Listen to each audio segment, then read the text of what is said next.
ಇನ್ನು ನಿಮ್ಮ ವಿಚಾರದಲ್ಲಿ ಖುಷಿ ಪಡೋ ವಿಷಯ ಅಂತಂದರೆ, ಗೃಹಿಣಿ ಆಗಿದ್ರು ಕೂಡ ಸಿನಿಮಾ ಮೇಲಿನ ಪ್ಯಾಷನ್ ಇನ್ನೂ ಕಮ್ಮಿ ಆಗಿಲ್ಲ, ಉತ್ಸಾಹ ಕಮ್ಮಿ ಆಗಿಲ್ಲ. ಏನು ಕಾರಣ ಮೇಡಮ್?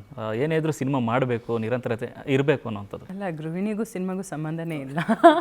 ಅದು ನನ್ನ ಚಿಕ್ಕ ವಯಸ್ಸಿಂದನೇ ನಾನು ಸಿನಿಮಾ ಅನ್ನೋದು ಅಂದರೆ ನೋಡಿ, ಇವತ್ತು ನಾನು ಇಲ್ಲಿದ್ದೀನಿ, ನನ್ನ ಎಲ್ಲರೂ ಗುರುತಿಸ್ತಾ ಇದ್ದಾರೆ ಅಂದರೆ ಅದಕ್ಕೆ ಕಾರಣನೇ ಸಿನಿಮಾಗೆ ಬಂದೆ, ಸಿನಿಮಾದಿಂದ ಹೆಸರು ಮಾಡಿದೆ.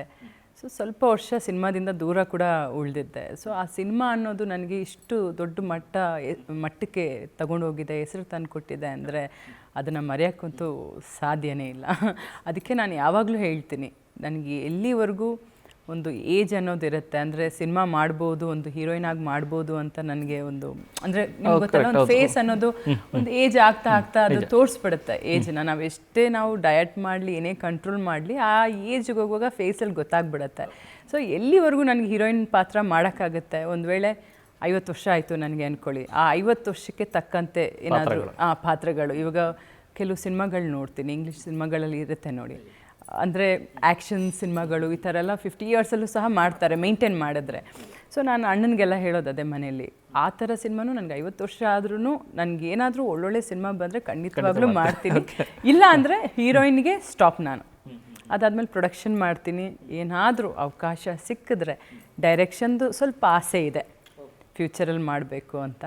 ಸೊ ಅದ್ರ ಬಗ್ಗೆ ಸ್ವಲ್ಪ ಕೆಲಸ ನಡೀತಿದೆ ಅಂದರೆ ಮೀನ್ಸ್ ಆ ಥರದೊಂದು ಥಾಟ್ ಇಲ್ಲ. ನಾನಿವಾಗ ನೋಡ್ತಾ ಇದ್ದೀನಲ್ಲ ನೋಡಿ, ಭೈರಾದೇವಿಲೇ ನಮ್ಮ ಡೈರೆಕ್ಟ್ರು ಟೆನ್ಷನ್ ನೋಡಿದ್ರೆ ಅಯ್ಯೋ ಸಿನಿಮಾನೇ ಬೇಡ ಅನಿಸ್ಬಿಡುತ್ತೆ. ಎಷ್ಟು ತಲೆನೋವು, ಪ್ರತಿಯೊಂದಕ್ಕೂ ಡೈರೆಕ್ಟರ್ನೇ ಇಟ್ಕೋತಾರೆ. ಇವಾಗ ನಾವು ನಿರ್ಮಾಪಕರಾಗಿ ದುಡ್ಡು ಹಾಕ್ತೀವಿ, ನಾಳೆ ಸಿನಿಮಾ ಹಿಟ್ ಆದರೆ ದುಡ್ಡು ಬರುತ್ತೆ, ಫ್ಲಾಪ್ ಆದರೆ ದುಡ್ಡು ಹೋಗುತ್ತೆ.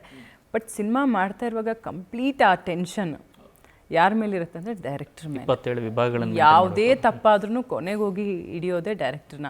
ಸೊ ಅದನ್ನು ನೋಡುವಾಗ ನನಗೊಂಥರ ಅಯ್ಯೋ ಸಿನಿಮಾ ಬೇಡಪ್ಪ, ನಾನು ಪ್ರೊಡಕ್ಷನ್ ಮಾಡ್ಕೊಂಡು ಇದ್ಬಿಡ್ತೀನಿ, ಆ್ಯಕ್ಟಿಂಗ್ ಮಾಡ್ಕೊಂಡು ಇಡ್ತೀನಿ ಅಂತ ಅನಿಸುತ್ತೆ. ಅದರಲ್ಲೂ ನೀವು ಆ್ಯಕ್ಟಿಂಗ್ ಮಾಡ್ಕೊಂಡು ಪ್ರೊಡಕ್ಷನ್ ಬ್ಯಾಲೆನ್ಸ್ ಮಾಡೋದಿದೆಯಲ್ಲ, ಬಹಳನೇ ಕಷ್ಟ. ಈಗ ನಂಬ್ತಿರೋ ಇಲ್ವೋ, ಆಲ್ಮೋಸ್ಟ್ ನನಗೆ ಈ ಸಿನಿಮಾ ರಿಲೀಸ್ ಅಂತ ನಾನು ಯಾವಾಗ ಅನೌನ್ಸ್ ಮಾಡಿದೆ, ಈಗ 1 ವೀಕಲ್ಲಿ ಸ್ಟಾರ್ಟ್ ಮಾಡಿದ್ದಲ್ಲ, ಸೊ ಅವತ್ತಿಂದ ನನಗೆ ರಾತ್ರಿ 2 ಗಂಟೆ ನಿದ್ದೆ ಮಾಡೋದು, ಬೆಳಿಗ್ಗೆ ಒಂದು 6 ಗಂಟೆಗೆ ಎದ್ದೇಳಬೇಕು, ನಿದ್ದೆ ಇಲ್ಲ ಸರಿಯಾಗಿ. ಸೊ ಈ ಥರ ಟೆನ್ಷನ್. ಬರೀ ಆರ್ಟಿಸ್ಟ್ ಆಗಿದ್ದರೆ ನಮಗೆ ಟೆನ್ಷನ್ ಇರಲ್ಲ.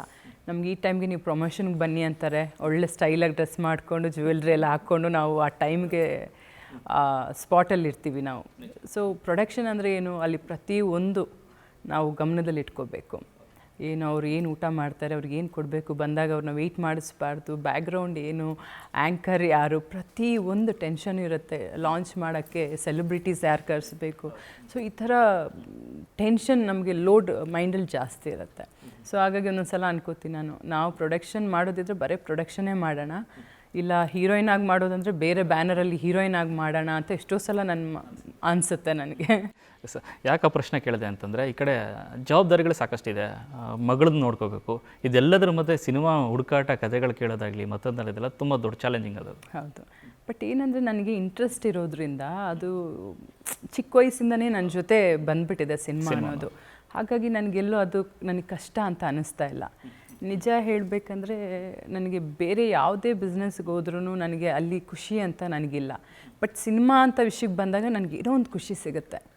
ಅದರಲ್ಲೂ ಆ್ಯಕ್ಟಿಂಗ್ ಅಂತ ಬಂದಾಗ ಅದು ತುಂಬಾ ಇಷ್ಟ ನನಗೆ. ನಿಜ ನನಗೆ ಈ ಥರ ಇಂಟರ್ವ್ಯೂಸ್ ನನಗೆ ನಿಜಕ್ಕೂ ಇಷ್ಟ ಇಲ್ಲ, ಬಟ್ ಕ್ಯಾಮ್ರಾ ಮುಂದೆ ಆ್ಯಕ್ಟಿಂಗ್ ಮಾಡೋದು ಬಹಳನೇ ಇಷ್ಟ. ಹೌದು. ಇನ್ನು ಶಮಿಕಾ ಅವರ ಹೆಸರಲ್ಲಿ ಸಿನಿಮಾ ಬರ್ತಾರಂಥದ್ದು, ಸೊ ಅವ್ರಿಗೆ ಸಿನಿಮಾ ಇಂಟ್ರೆಸ್ಟ್ ಇದೆಯಾ? ತುಂಬಾ ಇದೆ. ಡ್ಯಾನ್ಸ್ ಅಂದರೆ ಬಹಳನೇ ಹುಚ್ಚು. ನಾನು ಅದೇ ಹೇಳ್ತೀನಿ, ನಮ್ಮ ಮನೇಲಿ ಯಾರಿಗೂ ಡ್ಯಾನ್ಸದೇ ಇದೇ ಬಂದಿರಲಿಲ್ಲ. ನಮ್ಮ ಅಣ್ಣ ಡ್ಯಾನ್ಸ್ ಮಾಡ್ತಿರ್ಲಿಲ್ಲ, ನಾನು ಯಾವಾಗಲೂ ಫೋರ್ಸ್ ಮಾಡ್ತಿದ್ದೆ, ಬಾರೋ ನನ್ನ ಜೊತೆ ಡ್ಯಾನ್ಸ್ ಮಾಡೋ. ನಮ್ಮ ತಂದೆ ತಾಯಿ ಅಂತೂ ಇಲ್ಲ. ಸೊ ನನಗೆ ಯಾವಾಗಲೂ ಬೇಜಾರಾಗೋದು. ಜಿಮ್ ರೂಮ್ಗೆ ಹೋಗಿ ನಾನೇ ಮ್ಯೂಸಿಕ್ ಆನ್ ಮಾಡಿ ನಾನು ಒಬ್ಬಳೇ ದೆವ್ವದ ಥರ ಡ್ಯಾನ್ಸ್ ಮಾಡ್ತಿದ್ದೆ. ಸೊ ಈಗ ನನಗೆ ಆ ಟೆನ್ಷನ್ ಇಲ್ಲ. ನನ್ನ ಮಗಳು ನನ್ನ ಜೊತೆ ಡ್ಯಾನ್ಸ್ ಮಾಡ್ತಾಳೆ.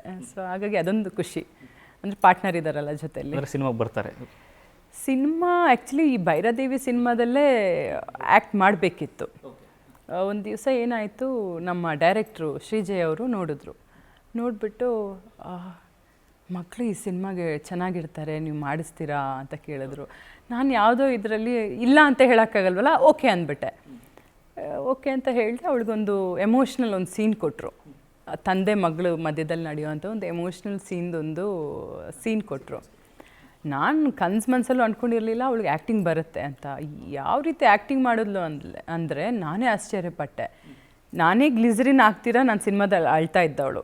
ನಾನು ಅದರಲ್ಲಿ ತುಂಬ ಅಂದರೆ ಅವಾಗ ಹೆಸರು ಮಾಡಿದ್ದೀನಿ, ವಿತೌಟ್ ಗ್ಲಿಸರಿನ್ ಇವರು ಅಳ್ತಾ ಇದ್ರು ಅಂತ ಎಮೋಷ್ನಲ್ ಸೀನ್ಸಲ್ಲಿ. ನನ್ನ ಮಗಳು ಹತ್ತಿದ್ದು ನೋಡಿ ನನಗೆ ಅಳು ಬಂತು, ಇಷ್ಟು ಚೆನ್ನಾಗಿ ಆ್ಯಕ್ಟ್ ಮಾಡ್ತಾಳೆ. ಆಮೇಲೆ ಡೈರೆಕ್ಟ್ರು ಓಕೆ ಅಂತ ಹೇಳಿದ್ರು, ಮೇಡಮ್ ಈ ಪಾತ್ರಕ್ಕೆ ಚೆನ್ನಾಗಿರುತ್ತೆ ಅಂತ. ಅದಾದಮೇಲೆ ನಾನು ಆ ದಿನ ಅವಳನ್ನ ಅಬ್ಸರ್ವ್ ಮಾಡಿದೆ. ಆ ಸೀನ್ ಪೇಪರ್ನೇ ಇಟ್ಕೊಂಡು ಅದು ಇನ್ವಾಲ್ವ್ಮೆಂಟು, ಮತ್ತು ರಾತ್ರಿ ನಿದ್ದೆಯಿಂದ ಎದ್ಬಿಟ್ಟು ನಾನು ಟ್ಯಾನ್ ಆಗಿದ್ದೀನಿ, ನನ್ನ ಬೆಳ್ಳಗೆ ಮಾಡಿ ನಾನು ಕಲರ್ ಆಗಬೇಕು, ಸಿನಿಮಾದಲ್ಲಿ ಕಾಣಿಸ್ಕೋಬೇಕಲ್ಲ, ಈ ಥರ ಅಲ್ಲ. ಆಮೇಲೆ ನನಗೆ ಈ ಸೀನ್ ನನಗೆ ಈ ಥರ ಮಾಡಬೇಕು, ನಾನು ಇನ್ನೂ ಎಷ್ಟು ಚೆನ್ನಾಗಿ ಮಾಡಬೇಕು, ಬೇರೆ ಸೀನ್ಸ್ ಎಲ್ಲ ತರಿಸಿ ನಾನು ಕಲಿಬೇಕು, ಈ ಥರ ಎಲ್ಲ ಮಾಡಿ ಸ್ಕೂಲ್ದು ಇಂಟ್ರೆಸ್ಟ್ ಯಾಕೋ ಸ್ವಲ್ಪ ಕಮ್ಮಿ ಆಯ್ತೇನೋ ಅಂತ ಫೀಲ್ ಆಯಿತು ನನಗೆ. ಡೈರೆಕ್ಟ್ರು ಕಾಲ್ ಮಾಡಿದೆ, ನೀವು ಬಂದು ಹೇಳಿ ಈ ಸಿನಿಮಾ ಬೇಡ, ನೆಕ್ಸ್ಟ್ ಸಿನಿಮಾ ಮಾಡೋಣ. ನಾನು ಹೇಳಿದ್ರೆ ಬೇಜಾರಾಗುತ್ತೆ, ಯಾಕಂದ್ರೆ ಅಷ್ಟು ಇನ್ವಾಲ್ವ್ಮೆಂಟು ಸಿನಿಮಾ ಮಾಡಬೇಕು ಅಂತ. ಫುಲ್ಲು ಅದ್ರ ಮೇಲೆ ಕಾನ್ಸಂಟ್ರೇಟ್ ಅವಳದು, ಓದೋ ಬಗ್ಗೆ ಇಲ್ಲವೇ ಇಲ್ಲ. ಆಮೇಲೆ ಡೈರೆಕ್ಟ್ರಿಗೆ ಹೇಳ್ದೆ, ಈ ಸಿನಿಮಾ ಬೇಡ ಪ್ಲೀಸ್, ಬೇಜಾರು ಮಾಡ್ಕೋಬೇಡಿ, ನೆಕ್ಸ್ಟ್ ಸಿನಿಮಾ ಜೊತೇಲಿ ಮಾಡೋಣ ಅಂದ್ಬಿಟ್ಟು ಅವ್ರ ಹತ್ರನೇ ಹೇಳಿಸ್ದೆ. ಬೇಡ ಈ ಸಿನಿಮಾ ಬೇಡ ಪುಟ್ಟ, ನೆಕ್ಸ್ಟ್ ಸಿನಿಮಾ ಮಾಡಿದ್ರೆ ಆಯಿತು ಅಂತ. ಅವತ್ತಿನ ದಿವಸ ಸಖತ್ ಅಪ್ಸೆಟ್ ಆದ್ಲು ಅವಳು.